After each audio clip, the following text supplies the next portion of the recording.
Assalamualaikum warahmatullahi wabarakatuh. Kami dari kelompok 4 yang beranggotakan Farah, Alila Bariza Tanjung, Muhammad Zulkarnain, Elsie Lisanti, dan Syifa Mailina akan menjelaskan tentang dinasti Abbasiyah. Dinasti Abbasiyah adalah kekhalifahan Islam yang berdiri pada tahun 1750 Masehi setelah menggulingkan dinasti Umayyah.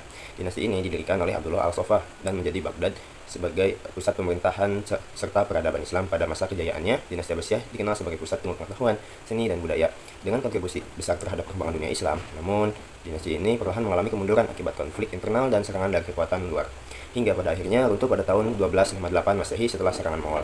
Meski demikian, pengaruhnya dalam sejarah Islam tetap signifikan hingga saat ini. Lalu adapun latar belakang berdirinya dinasti Abbasiyah.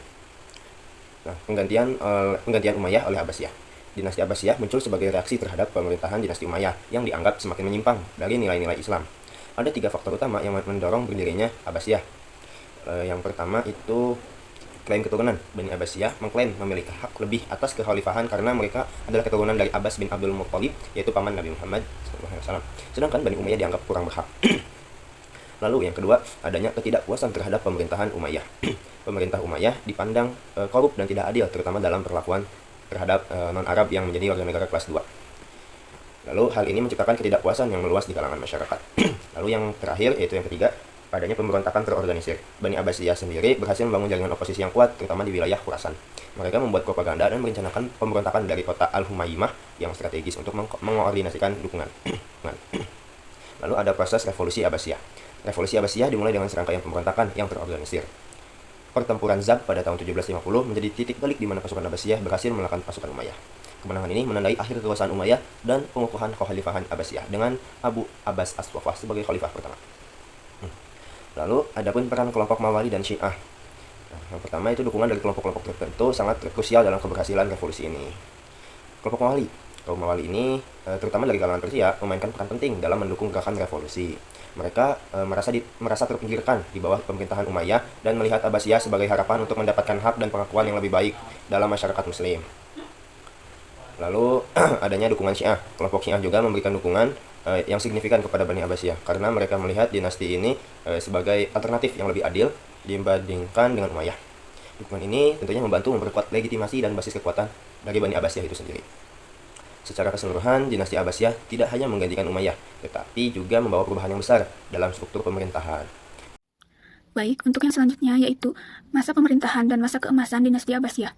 Dinasti Abbasiyah yaitu dari 750 sampai 1258 Masehi merupakan salah satu periode kejayaan dalam sejarah Islam, terutama dalam hal pemerintahan dan perkembangan ilmu pengetahuan. Pada masa itu, Baghdad menjadi pusat peradaban dunia dengan sistem administrasi yang terorganisir dan dukungan besar terhadap ilmu pengetahuan. Nah, di sini ada sistem pemerintahan dan administrasi. Dinasti Abbasiyah menerapkan sistem pemerintahan yang lebih birokratis dibandingkan dengan dinasti Umayyah. Nah, pemerintahan itu tidak hanya berpusat pada keluarga khalifah saja, tetapi juga melibatkan pejabat-pejabat tinggi seperti wazir dan kepala departemen administratif. Nah, yang pertama itu wazir atau Perdana Menteri. Wazir adalah pejabat tinggi yang bertanggung jawab atas jalannya pemerintahan, berperan sebagai penasihat dan eksekutor kebijakan khalifah. Nah, jabatan wazir pertama kali diperkenalkan oleh Abbasiyah untuk mengelola administrasi yang semakin kompleks. Beberapa wazir yang terkenal dalam sejarah Abbasiyah yaitu yang pertama Yahya bin Khalid al-Barmaki, yaitu wazir yang berjasa dalam pemerintahan Harun ar-Rasyid. Dia terkenal karena mendukung ilmu pengetahuan dan pendidikan. Yang kedua itu yaitu Nizam al-Mulk, yaitu seorang wazir di bawah pemerintahan Saljuk yang mendukung Abbasiyah yang mendirikan sistem pendidikan Madrasah Nizamiyah.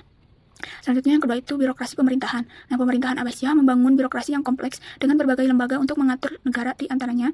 Negara di antaranya yaitu yang pertama ada Dewan atau Dewan Administrasi, yaitu lembaga yang mengatur keuangan, pajak, dan pencatatan pemerintahan. Yang kedua ada Qadi atau Hakim Islam, bertugas menegakkan hukum Islam dalam kehidupan masyarakat. Yang ketiga ada Muhtasib, yaitu pejabat yang mengawasi pasar, perdagangan, dan moralitas masyarakat. Yang keempat itu ada Diwan Al-Kharaj, yaitu departemen yang mengelola pajak dan pendapatan negara. Yang kelima yaitu ada Diwan Al-Barid, yaitu layanan pos dan intelijen yang berfungsi sebagai alat komunikasi serta pengawasan terhadap wilayah kekhalifahan. Nah, dengan sistem administrasi ini, dinasti Abbasiyah mampu mengelola wilayah yang luas dari Afrika Utara hingga Asia Tengah dengan lebih efisien dibandingkan pendahulunya. Selanjutnya itu ada perkembangan ilmu pengetahuan dan tokoh-tokoh besar. Masa Abbasiyah ini sering disebut sebagai zaman keemasan Islam karena berkembangnya ilmu pengetahuan dalam berbagai bidang berkat dorongan dari para khalifah yang mendukung riset dan penerjemah karya-karya Yunani, Persia, dan India. Yaitu ada pusat ilmu pengetahuan. Yang pertama ada Baitul Hikmah, didirikan oleh Khalifah Harun ar-Rasyid dan berkembang pesat di bawah Khalifah Al-Ma'mun. Lembaga ini menjadi pusat penerjemahan dan penelitian di mana ilmuwan muslim menerjemahkan karya-karya filsafat dan sains dari Yunani, Persia, dan India ke dalam bahasa Arab. Yang kedua itu ada Madrasah Nizamiyah. yaitu sekolah tinggi yang didirikan oleh Nizam al-Mulk dan menjadi model bagi pendidikan Islam di dunia. Dan selanjutnya itu ada tokoh-tokoh besar dan kontribusinya. Itu ada 7. Yang pertama itu ada Al-Khwarizmi atau Al-Khwarizmi dari 780 sampai 850 Masehi, yaitu ahli matematika yang mengembangkan aljabar dan sistem bilangan desimal, serta algoritma yang menjadi dasar ilmu komputer modern. Yang kedua itu ada Ibnu Sina dari 980 sampai 1037 Masehi. Itu filsuf dan dokter yang menulis The Canon of Medicine yang menjadi referensi utama di dunia medis selama berabad-abad. Yang ketiga ada Al-Farabi dari 872 sampai 950 Masehi. Itu filsuf yang mengembangkan konsep politik dan hubungan antara agama serta filsafat. Yang keempat ada Al-Razi dari 865 sampai 925 Masehi, yaitu dokter dan ahli kimia yang menemukan berbagai metode medis dan farmasi. Yang kelima ada Ibnu Khaldun dari 1332 sampai 1406 Masehi, yaitu sejarawan dan sosiolog yang menemukan teori siklus peradaban dalam kitab Muqaddimah.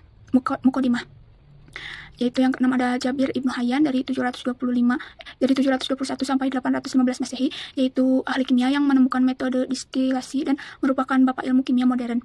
Yang terakhir yaitu Al-Biruni dari 973 sampai 1048 Masehi, yaitu ahli astronomi dan geografi yang mengembangkan metode pengukuran bumi dan jarak antar planet. Nah, perkembangan ilmu pengetahuan ini memberikan dampak besar bagi dunia dengan banyak karya ilmuwan muslim yang diterjemahkan ke dalam bahasa Latin dan menjadi dasar bagi Renaissance di Eropa. Mungkin cukup sekian, untuk selanjutnya akan disampaikan oleh teman saya. Baik, di sini saya akan menjelaskan mengenai ekonomi, perdagangan, dan kemajuan umum pada masa Abbasiyah. Yang pertama ada jalur perdagangan dan kemajuan ekonomi. Pada masa Abbasiyah, ekonomi berkembang pesat karena letak strategis yang menghubungkan Asia, Afrika, dan Eropa. Ada beberapa di antaranya yaitu perdagangan internasional. Baghdad menjadi pusat perdagangan dunia, menghubungkan jalur sutra dan rute laut Samudra Hindia. Barang dagangan seperti sutra dari Cina, rempah-rempah dari Asia Tenggara, dan emas dari Afrika diperdagangkan di wilayah Islam. Yang kedua yaitu ada sistem keuangan maju. Mata uang utama adalah dinar emas atau dirham perak yang membuat perdagangan lebih stabil. Selain itu, sak atau cek digunakan untuk transaksi tanpa harus membawa emas atau perak. Ketiga, ada pasar dan kota dagang. Kota-kota seperti Baghdad, Basra, dan Kairo berkembang menjadi pusat perdagangan besar dengan jalur karavan dan kapal dagang. Selanjutnya ada perkembangan pertanian dan industri. Selain perdagangan, pertanian dan industri juga berkembang pesat. Di antaranya itu ada pertanian. Pertanian Abbasiyah membangun kanal dan bendungan untuk sistem irigasi, sehingga pertanian lebih produktif. Tanaman baru seperti kapas, gula, dan jeruk mulai dibudidayakan. Selanjutnya ada industri. Industri produksi tekstil kertas, keramik, dan logam berkembang pesat. Pembuatan kertas dari Tiongkok mulai diadopsi, yang kemudian membuat perkembangan ilmu, pengetahuan, dan sastra di dunia Islam. Selanjutnya yaitu ada pengaruh budaya Persia dalam Abbasiyah. Setelah menumbangkan dinasti Umayyah, Abbasiyah banyak mengadopsi budaya Persia dalam berbagai aspek kehidupan, di antaranya yaitu ada administrasi dan pemerintah. Abbasiyah menggunakan sistem pemerintahan Persia, seperti adanya wazir atau perdana menteri yang membantu khalifah dalam mengelola negara. Yaitu ada juga sastra dan ilmu pengetahuan. Sastra Persia berkembang dengan munculnya tokoh-tokoh seperti Firdausi, serta penerjemahan berbagai ilmu dari Yunani dan India ke dalam bahasa Arab di Baitul Hikmah atau pusat ilmu pengetahuan. Ada juga budaya dan gaya hidup. Gaya hidup, arsitektur, cara berpakaian, makanan, serta musik Abbasiyah banyak terinspirasi dari Persia. Di sini kita bakalan masuk kepada pembahasan kemunduran dan runtuhnya dinasti Abbasiyah. Nah, kemunduran dan runtuhnya dinasti Abbasiyah ini disebabkan oleh dua faktor. Yang pertama, faktor internal, dan kedua, yaitu faktor eksternal. Pada faktor internal itu disebabkan karena pelemahan kekuasaan khalifah, yang dimana khalifah semakin lemah, kekuasaan banyak dikuasai oleh wazir dan juga oleh pejabat tinggi. Nah, yang kedua terjadi karena faktor internal dan juga pemberontakan. Banyak sekali daerah yang memberontak dan juga membentuk kekuatan sendiri, seperti dinasti Fatimiyah dan juga dinasti Buayyid. Nah, karena yang terakhir juga korupsi dan juga pemborosan, yang dimana para pejabat tinggi hidupnya mewah-mewah berkelimang harta, sementara rakyat hidupnya makin kesulitan. Nah, di balik faktor internal tadi, keruntuhan dan kemunduran dinasti Abbasiyah ini disebabkan juga oleh faktor eksternal, yang disebabkan oleh serangan dari bangsa lain, tentara salib atau perang salib, dan juga serangan dari bangsa Mongol. Nah, selain itu juga karena munculnya kekhalifahan lain, kekuasaan Abbasiyah melemah karena muncul kekuatan baru seperti Kesultanan Seljuk dan juga lainnya. Nah, selain karena faktor dari eksternal dan internal, kemunduran serta peruntuhan dinasti Abbasiyah itu sendiri juga disebabkan karena serangan Mongol pada tahun 1258 dan juga kejatuhan Baghdad. Dan di mana serangan ini dipimpin oleh Hulagu Khan. Mongol menyerang Baghdad dan membantai penduduk. Perpustakaan dan ilmu pengetahuan dihancurkan. Baitul Hikmah dibakar, banyak buku dan ilmu-ilmu yang hilang. Nah, akhir dari khalifahan Abbasiyah di Baghdad ini, setelah jatuhnya Baghdad, Abbasiyah masih bertahan di Kairo di bawah Kesultanan Mahmud, tetapi bukan sebagai kedinastian lagi teman-teman, tetapi hanya sebagai simbol. Sekian materi yang dapat kelompok 4 kelompok kami sampaikan. Kami menyadari banyak sekali kekurangan yang kami lakukan, maka dari itu kami mengelola yang sebesar-besarnya dan kami membuka ruang diskusi untuk kita berdiskusi bersama-sama. Terima kasih semuanya telah menonton. Semoga bermanfaat. Wassalamualaikum warahmatullahi wabarakatuh.